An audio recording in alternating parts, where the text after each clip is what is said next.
I didn't expect to be humiliated at my own kitchen table, but the moment my brother laughed and slid the check into his pocket, my face burned hotter than the kettle screaming behind me. We were standing in my small apartment kitchen. The air smelled like instant coffee and old paper. The envelope from the estate lawyer lay open on the counter, my name typed neatly above the amount that was supposed to help me finally breathe again. Sunlight hit the faded tiles. My hands were shaking. My older brother leaned against the fridge, smug, relaxed, like he owned the place. And me. He'd always been like that. Confident, loud, certain he was smarter than everyone else. He picked up the check, looked at it, then looked at me and smirked. "Let's be honest," he said, folding it once. "You'd just waste this anyway." I froze. The room went quiet except for the kettle clicking as it cooled. "You owe me," he continued, voice dripping with mock pity. "After everything I've done for this family, this money is basically mine." I opened my mouth, but nothing came out. My throat locked. He patted my shoulder like I was a child, walked past me and closed the door behind him. Just like that, he was gone. For weeks, I called, texted, emailed. Nothing. Then, exactly 1 month later, there was a knock at my door. 3 sharp knocks. Calm, professional. I opened it to find a man in a dark suit, leather briefcase in hand. He looked past me into my apartment, then back at me. "Are you the beneficiary of the Walker estate?" he asked. Before I could answer, he stepped inside. "This," he said, opening his briefcase, "changes everything." The room felt smaller. My heart started racing. He explained, quietly, carefully, that the check my brother stole was never meant to be cashed like that taking it triggered a legal chain reaction my brother clearly didn't understand. By the time he finished, my legs felt weak. "What happens now?" I whispered. The lawyer smiled, just slightly. "Now," he said, "your brother is in serious trouble." That was the moment everything shifted. Because what my brother never knew, what he never bothered to ask, was that I wasn't just some powerless sibling he could bully. I had been preparing for this kind of betrayal my whole life. And as the lawyer slid the final document across my table, I realized something else. This wasn't the end of my story. It was the beginning of his downfall. But to understand how we got here, you need to go back to the funeral 6 weeks earlier when the first lie was told. Before we continue, please leave a comment telling us where you're watching from and subscribe to Social Old Channel. We're creating a community of people who know that our best chapters can happen at any age. Now back to the story. 6 weeks earlier, we were standing in the funeral home, and I already knew something was wrong. The room smelled like lilies and floor cleaner. Soft music played from hidden speakers, the kind meant to calm you down, but somehow made everything feel heavier. My father's photo sat at the front, him smiling, strong, the way he used to be before sickness shrank his voice in his world. I stood in the back, hands clasped so tightly my fingers hurt. My brother stood in the front row, black suit, perfect tie, dry eyes. He didn't look sad. He looked proud, like this was his moment. When the service ended, people lined up to hug him first. They called him the responsible one, the son who stepped up. I watched him nod, accept sympathy like applause. When it was finally my turn, he leaned in and whispered, low and sharp, "Try not to make this about you." I pulled back, stunned. He gave me a small smile, polite enough that no one else noticed. That was the first humiliation. After the burial, we gathered in the parking lot. The sky was gray, heavy. I overheard my brother joking with a cousin about handling the paperwork and keeping things clean. That should have scared me, but I was tired. Grief makes you slow, trusting. A week later, the estate lawyer called us in. Same brother, same confidence, same smug calm. We sat across from each other in a quiet office that smelled like leather and old books. The lawyer explained the inheritance. Simple, fair, clearly written. My father had split everything evenly. I felt relief for the first time in months. My brother leaned back in his chair and laughed softly. "Well," he said, glancing at me, "Dad was always sentimental." The lawyer slid the checks across the desk. That's when my brother reached over and took mine too. I stared at him. The lawyer frowned. The room went silent. "I'll make sure it's handled properly," my brother said smoothly. "She doesn't like dealing with banks." He looked straight at me then, eyes cold. "You trust me," he said. It wasn't a question. And that was the second mistake I made. Because that moment, that quiet office, that stolen check, was when my brother decided I was weak, and when I decided to start paying attention. At first, I told myself he just needed time. That's what family does, right? You wait, you give space, you don't jump to the worst conclusion. The lawyer's office was still fresh in my mind. The soft hum of the air conditioner, the weight of the silence when my brother took my check. I replayed it again and again, telling myself I should have spoken up. 3 days passed, then a week. I called him on Sunday morning, straight to voicemail. I sent a message. "Did you deposit the check? Let me know when I can pick up my share." No reply. By the second week, my patience turned into fear. I went to his apartment. The hallway smelled like dust and old carpet. His door was shut. The nameplate was gone. When I knocked, no one answered. A neighbor peeked out and asked who I was looking for. "My brother," I said. She shook her head. "He moved out in a hurry." That night, I couldn't sleep. Every small sound made my chest tighten. I checked my bank account again and again, even though I knew nothing would be there. On day 10, I called the estate lawyer. There was a pause on the line, too long. "Has your brother contacted you?" he asked carefully. "No," I said. "Why?" Another pause. "That's concerning." My stomach dropped. He explained that the check hadn't been deposited properly, that the bank had flagged something, that legally the money was still mine, but only if we acted fast. I tried calling my brother again. This time his number was disconnected. Just like that, he vanished. By the third week, family stopped answering my messages. I later found out he told them I'd given him the money, that I was unstable, emotional, grateful he'd taken over. It worked. People looked at me differently, like I was a problem. The humiliation was quiet, slow, and constant. By week 4, I felt completely alone. Then, on the 30th day, there was a knock at my door.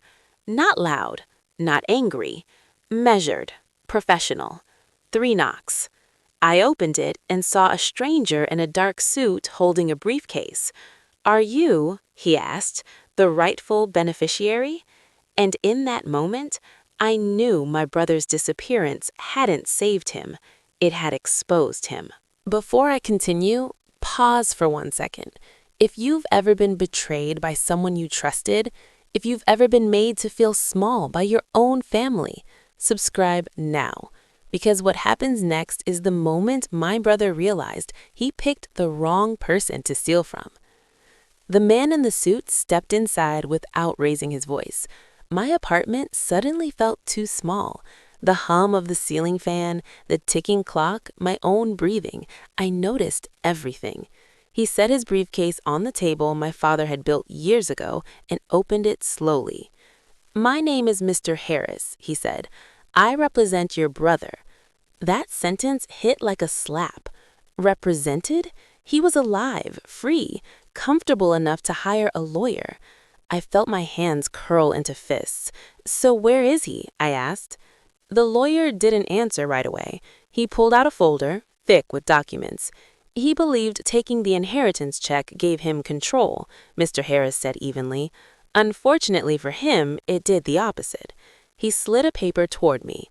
A legal notice.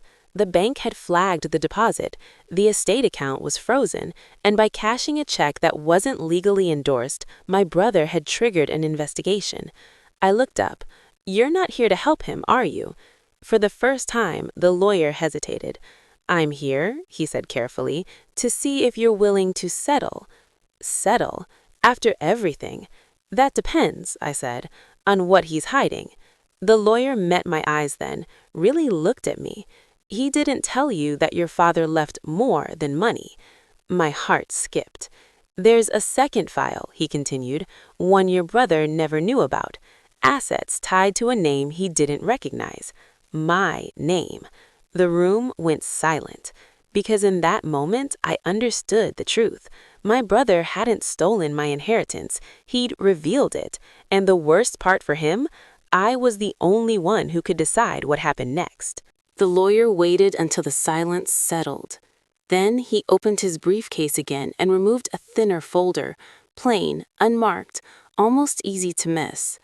"This," he said, tapping it once, "is what your brother never asked about." My throat felt dry. "What is it?" "Protection," he replied, "and leverage." He explains that my father had been careful, quiet.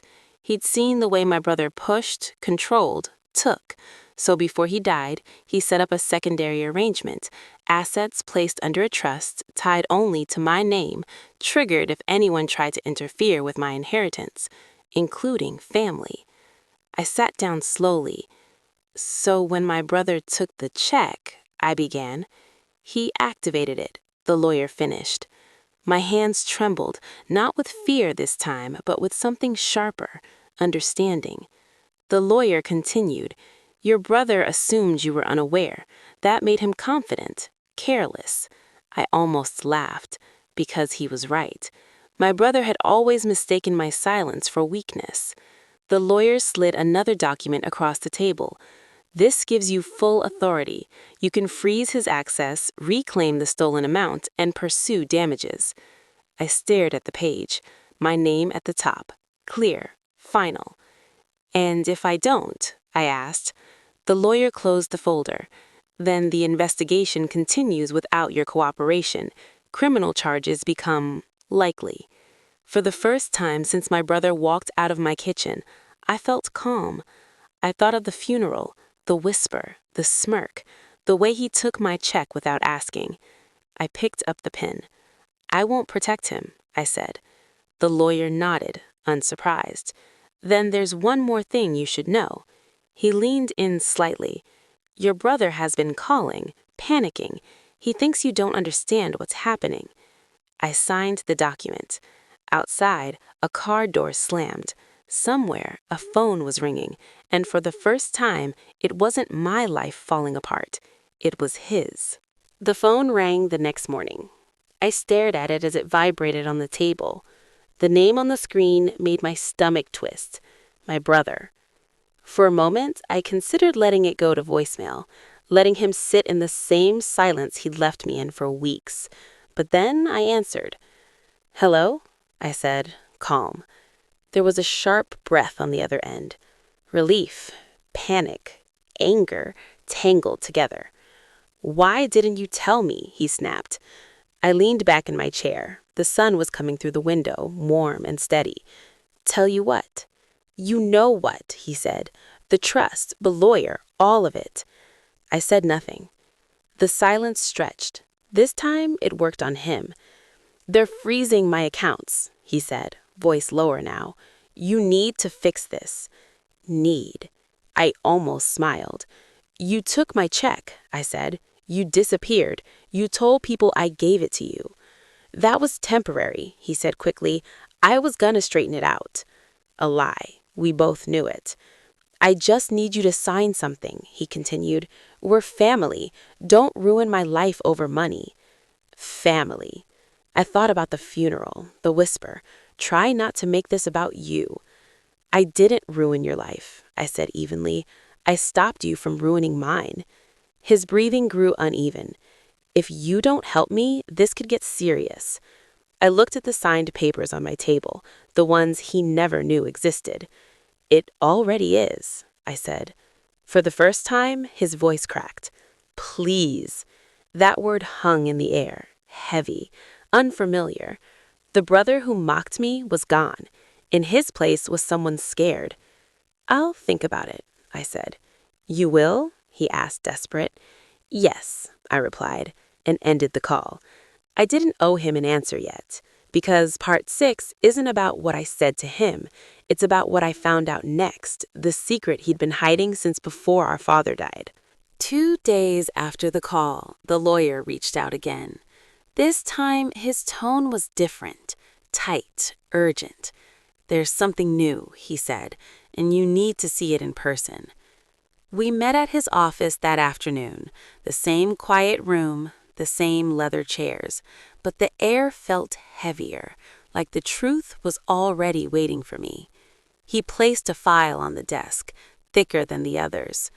During the investigation, he began, we reviewed your brother's financial activity from the past year. My stomach sank. There are withdrawals, he continued, that don't match his income, large ones, repeated. I leaned forward. He was borrowing, the lawyer said, from private lenders, not banks. I understood immediately.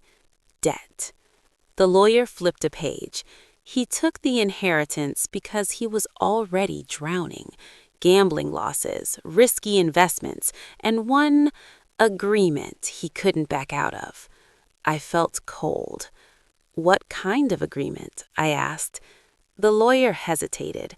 The kind where people don't like waiting to be repaid. Suddenly, his disappearance made sense. The rushed move, the disconnected phone, the panic in his voice. He didn't just steal from you, the lawyer said quietly. He was running. I sat back, stunned. Then the lawyer added the part that changed everything. Your father knew, he said. Weeks before he passed, he came to us. He asked how to protect you if your brother tried something desperate. My chest tightened. That trust wasn't just about money, the lawyer continued. It was a shield. I closed my eyes for a moment. All this time, I thought my father had left me nothing but memories, but he had left me foresight. And my brother? He wasn't afraid of me. He was afraid of what would happen when the people he owed realized he had nothing left to steal. As I stood to leave, the lawyer spoke again. He's scheduled to come in tomorrow, he said. He wants to negotiate. I paused at the door. Tell him, I said softly, I'll be there. He was already there when I walked in. Same suit, same posture, but everything else was different. My brother sat at the far end of the conference table, hands clasped so tightly his knuckles were white. His leg bounced nonstop. The confident man from the funeral was gone. When he looked up and saw me, his face stiffened. Sit, the lawyer said calmly. I did. For a moment, no one spoke. The air conditioner hummed. Papers lay neatly stacked between us. Facts he could no longer twist. He cleared his throat. I didn't think it would go this far. I met his eyes. You never do. His jaw tightened. You could still stop this. The lawyer slid a document forward. This is the final offer. Full repayment, admission of unauthorized withdrawal, transfer of remaining assets.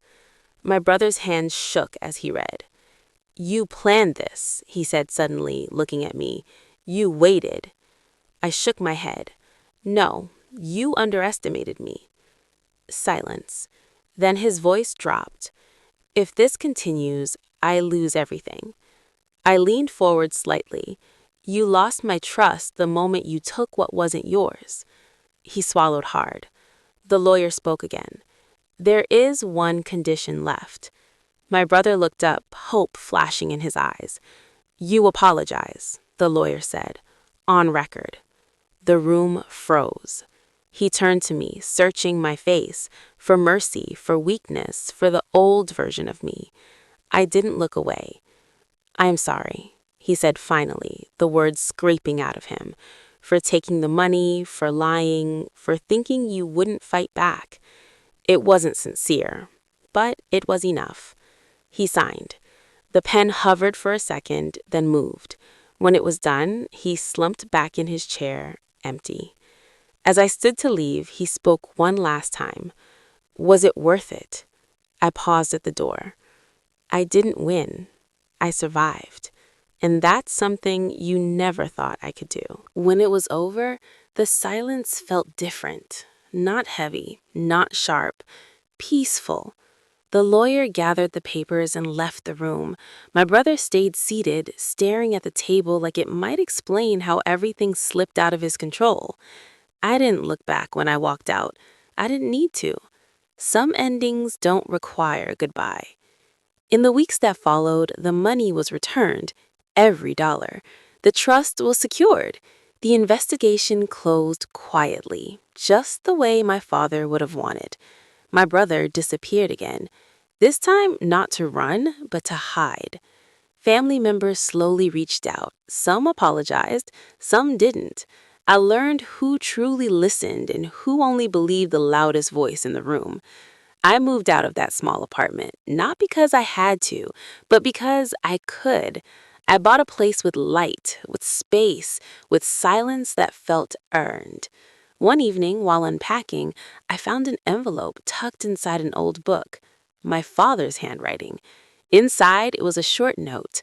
Strength doesn't shout, it waits, and it remembers. I cried then, not from pain, but from finally being seen. My brother took my inheritance because he thought I was weak. What he never understood was this: I didn't need power to defeat him. I needed patience, and that made all the difference. If this story moved you, if you've ever been betrayed by family, silenced, or underestimated, you are not weak. Your moment hasn't passed. Sometimes it hasn't arrived yet. Subscribe for more real stories about betrayal, resilience, and quiet justice. Because the strongest victories don't make noise, they change lives. Thank you for staying till the end.